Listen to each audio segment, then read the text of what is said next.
এক যুগ পর নারায়ণগঞ্জে ত্বকী হত্যা মামলার তদন্তের কাজে গতি ফিরেছে। গত এক মাসে ৬ আসামিকে গ্রেপ্তার করা হয়েছে। আগামী ২ মাসের মধ্যে তদন্ত প্রতিবেদন দেওয়ার কথা জানিয়েছে মামলার তদন্তকারী সংস্থা র্যাব। ত্বকীর পিতার অভিযোগ, সাবেক শেখ হাসিনার নির্দেশে এ মামলার তদন্ত আটকে ছিল।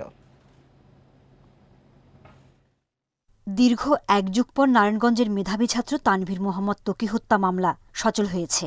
ক্ষমতার পালাবদলের পর সম্প্রতি এ মামলায় ৬ আসামিকে গ্রেপ্তার করেছে তদন্তকারী সংস্থা র্যাব। বাকি আসামিদের গ্রেপ্তার ও অভিযোগপত্র দ্রুত দেওয়ার দাবি জানিয়েছেন সুশীল সমাজের প্রতিনিধিরা।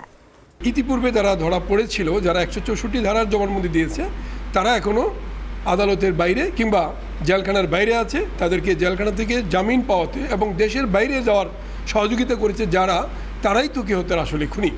চার্জশিটের প্রধান অভিযুক্ত শামীম ওসমান, আজমির ওসমান, অয়ন ওসমান সহ জড়িতদের অন্তর্ভুক্তের দাবি জানান ত্বকীর বাবা রাফিউর রাব্বি। শামীম ওসমান, তার ছেলে অয়ন ওসমান, শানিজাম সহ এর সাথে যারা যারা জড়িত এই পরিবারের সকলকে আইনের আওতায় আনতে হবে। তারপর বিচার সেখানে নিষ্পন্ন করতে হবে, শেষ করতে হবে। এইটি হচ্ছে আমাদের দাবি। এই হত্যা মামলা দ্রুত নিষ্পত্তির তাগিদ আইনজীবীদের।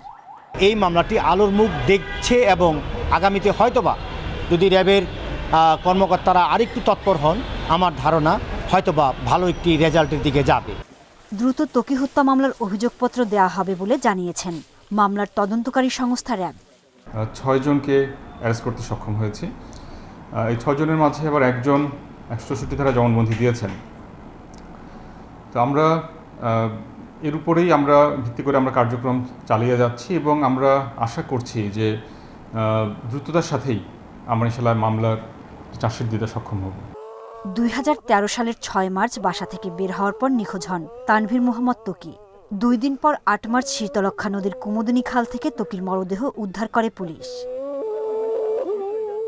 Independent news.